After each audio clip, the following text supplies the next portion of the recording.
Welcome to part 3. This is about survival in the new Kenya, survival in the new situation, how to survive in chaos. In the chaos that is the Kenya we live in this period. Now, whatever business you run, your focus must now change completely. If you've been having a stall, you're waiting for customers to come to you. If you have been having a place in town where you collect items and then you do deliveries somewhere else in town, you go and see your customers physically. Your whole concept of doing a business, your whole business model has to change to adapt to the new situation. The new situation, to put it very bluntly, is a situation whereby nobody knows what's going to happen tomorrow. Okay, so you're doing your business today, and there's no tomorrow in your business activities of today. You just have today. In fact, you just have this hour. You don't know what's going to happen in the next hour. You don't know what's going to happen in the next minute. But you must operate your business. You must run your business. You must bring in income to survive, keep your business afloat, keep food on the table for your family, etc., etc. That means your biggest asset is not your shop in town. Your biggest asset is not your premises. Your biggest asset by far is your list of customers, trusted customers, or rather customers who can trust you. A customer who trusts you knows that if they order chicken from you, you will deliver. They know that if they send money to you, they'll not have issues of you giving them stories. They know you're going to, come what may, you will deliver under whatever circumstances. Okay, that's a customer who trusts you. Now, what that means is that the internet is going to be very important, extremely important, okay? Because fortunately, the internet works. Fortunately, the internet cannot be invaded, at least so far, cannot be invaded by Mungiki maniacs or hooligans looting, etc., etc. In the internet, you make contact with your customer says they want this and that and that. You deliver, you get paid, end of story, end of business. The other advantage of the internet is that it dramatically increases your geographical reach. In every dark cloud, there's a silver lining. That's a very true saying. Okay? In the apartheid days, when there were sanctions against South Africa, the silver lining was that previously very small businesses in South Africa grew into a huge size. They became very huge companies, spreading their wings all over Africa.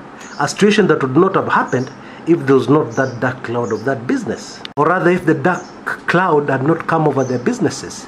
Yes, the dark cloud of having sanctions against them, that, you cannot export to such a country, or you cannot do this, you cannot do that, So in the same way, you can look at this as an opportunity to really expand your horizons, okay? Now, Kenya is in turmoil, but we have neighbors who are not. The internet will help you reach those other countries. Do business with Uganda, do business with Rwanda, do business with Tanzania, etc., etc. Do businesses even well beyond that.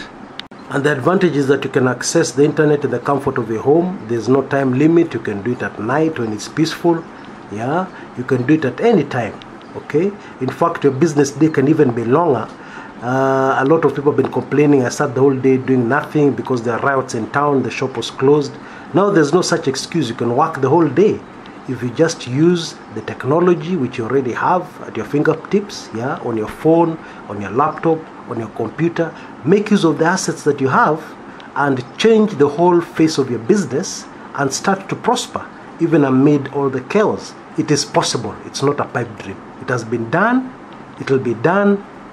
And you too can do it. Now I have a very interesting online course on how to do business online. I've had it for quite some time, long before this trouble started.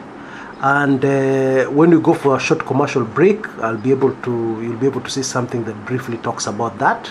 Yes, take that all in. Consider enrolling yourself for that. It'll really assist you to learn the mechanics of how to transfer your business online so that you survive through the chaos that is in Kenya. Now, the other thing is that you might find that you may have to adjust slightly to the kind of products or services that you're doing to be able to deal with the times.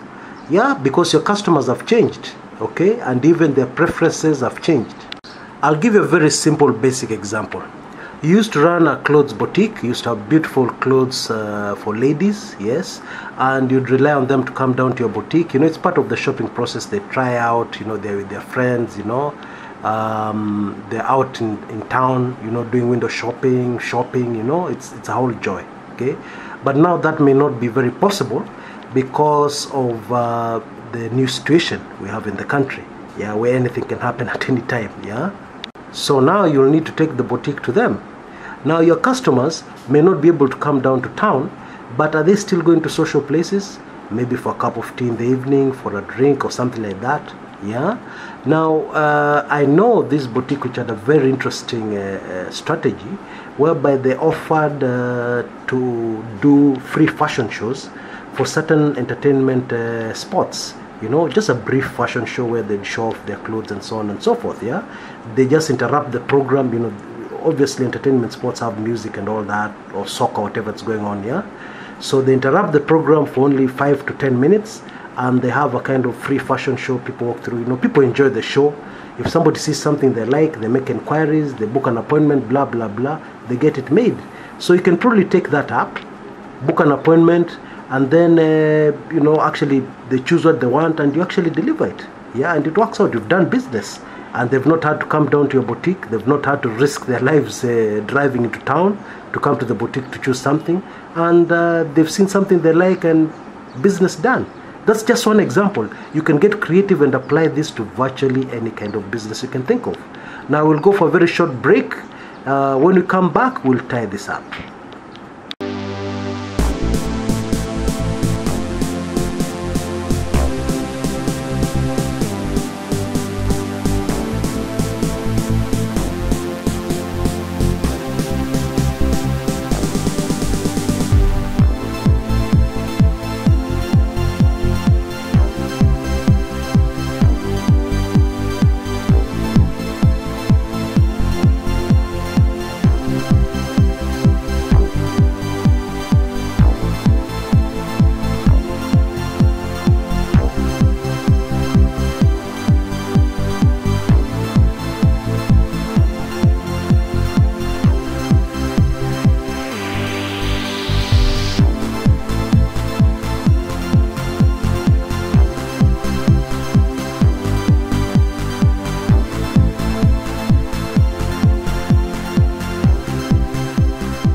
Welcome back.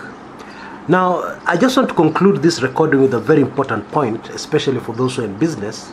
Now, you're probably used to something that has been working for you for a very long time, and all of a sudden now circumstances and what Chris is trying to tell you, you need to change completely the way you've been doing your business, the way you've been going about your things.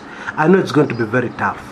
Now, one of the first things I'd like to encourage you with and remind you about, which is extremely important, is that don't expect the first thing you try will work like magic.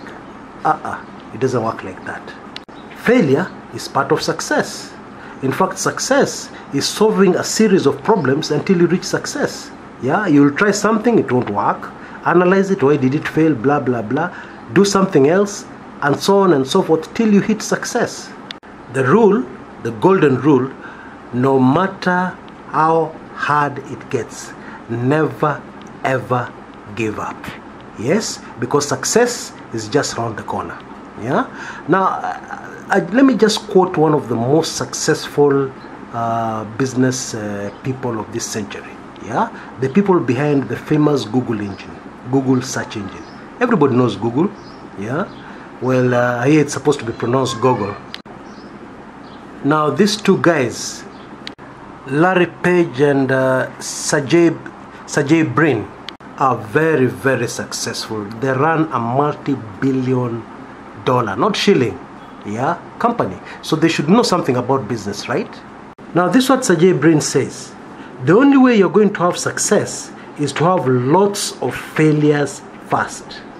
The only way you're going to have success is to have lots of failures first. What does that mean? It means that for you to have one success, you need 99 failures in order to get one success. Yeah, I know that sounds like very hard work, but that's the nature of business. Yeah, but even maybe more encouraging is what somebody else says. Don't worry about failure. You only have to be right once. The long and short of it is that whenever you're going to something new, you need to be ready for failure. Yeah, and that failure does not reflect on you. You're not a failure. It is just part of the process to success. Yeah. Now, once you're armed with that, and of course the internet, there's a lot of research. You can get a lot more information than what I'm giving you here. Yeah, but at least now I've given you a general idea. You're trying to adjust to a business that will thrive in chaos. You're trying to adjust to a situation where you can thrive in the chaos that is Kenya today. Yeah, instead of waiting for politicians to decide your destiny, instead of waiting for politicians to meet and agree and bring the country back to peace, you take your destiny into your own hands. Yeah. So quit this sitting around and waiting for things to happen. You start to make things happen for yourself and for your business. Now we have a lot of very interesting ebooks concerning business and business ideas in the Kumekucha arsenal. You can check in the comments, just before the comment, the description area of this video on YouTube. You'll see a list of some of them and what they feature. Just take a look at them and see what you need and order it straight away, and that will help in your research. Or even go online, just Google, look for information that you want, and you'll be able to get it immediately. Yeah, make use of what you already have. Yeah, to turn around your business, to change focus, shift focus in your business, because the circumstances are not the same. Things are not the same in Kenya, and it's unlikely that things will ever be the same again in Kenya for a very long time. So you can't just wait, sit around and starve to death. Yeah, do something. Yeah, find a new way to do your business under this in this new, very challenging environment, and I'm sure you're going to succeed. Yeah, and I'd love for you to share with me your successes, your struggles, how you're getting on. Yeah, so that we can encourage each other. Yeah, because we're all in this together for a better Kenya. Okay, I hope that has been useful. I hope this particular video has been very useful. If it hasn't, please feel free to ask more questions. I'm here to help. I'm here to assist you to make sure that you succeed. Okay, all for a better Kenya. Until next time, this is Chris Kumekucha.